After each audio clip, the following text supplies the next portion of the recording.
Welcome back to my channel. আশা করি প্রত্যেকেই ভালো আছেন।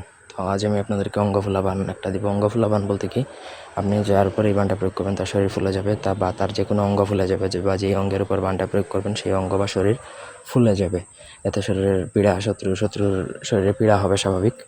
তো এটা খুবই খতরনাক লেভেলের একটা বান, বা শত্রুকে শাস্তি দেওয়ার চরম বা এক্সট্রিম লেভেলের বানগুলোর মধ্যে একটা। তো যেই বই থেকে বিদ্যাটা দিছে এই বইটাই মূলত বানের উপর লেখা। আপনারা চাইলে এই বইটাও আমার থেকে নিতে পারেন, যে বইটা সম্পূর্ণ বান বিদ্যার উপর লেখা হয়েছে। তো পুরো ভিডিওটা না টেনে শেষ পর্যন্ত দেখেন। আমার চ্যানেলটা সাবস্ক্রাইব করবেন, লাইক কমেন্ট শেয়ার করবেন। আপনাদের ব্যক্তিগত যে কোনো প্রয়োজন, যেমন বান, জাদুর নৌচাটন, মারণ, স্তম্ভন, আকর্ষণ, বিদ্বেষণ, বশীকরণ ইত্যাদি সকল প্রকার কাজের জন্য আমার সাথে যোগাযোগ করতে পারেন স্ক্রিনে দেওয়া নাম্বারে, সরাসরি ফোনে, হোয়াটসঅ্যাপে অথবা ইমোতে। মন্ত্রটা আমি সংক্ষেপে বলেছি: রিং লিং কিং সাহা, হাতে কারে নিলাম জলগিরি বা নমকের জায়গায় নাম মারে রিং জব সাহা জেমিনি, বাড়িতে এমনি থাক উঠিতে না পারে সামনে থাক থাক থাক। তো মন্ত্র এই হচ্ছে মন্ত্র। আমার অনুমতি সাপেক্ষে মুখস্থ করলে সিদ্ধ হবে। অনুমতি নেবেন, তারপর গুরুচণ্ডলী প্রদান করে সিদ্ধ করবেন। অন্যথায় প্রয়োগ করলে কিন্তু কাজ হবে না। আর অনুমতি নিতে অসুবিধা থাকলে প্রয়োগ করার কোনো প্রয়োজন নেই।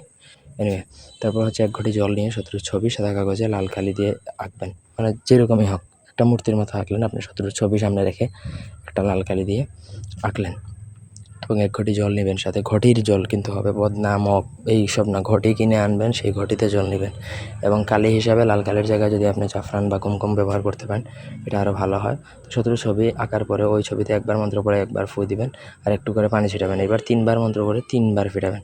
কাজ শেষে ছবিটা আপনাকে জলে ভাসিয়ে দিবেন বা নদীতে ভাসিয়ে দিবেন। এই হচ্ছে প্রসেস। মানে ঘটি থেকে জল নেবেন, জল দিয়ে ছিটাবেন আর মন্ত্র পড়ে ফু দেবেন, এবং ছবিটা আগে আঁকবেন। যখন আঁকবেন শত্রুর হুবহু, তো আপনি আর পেন্টার না, সেই হিসেবে যেরকমই হোক হবে, তবে শত্রুর চেহারা মনে মনে আঁকবেন। এই ছিল আজকের ভিডিও। ধন্যবাদ।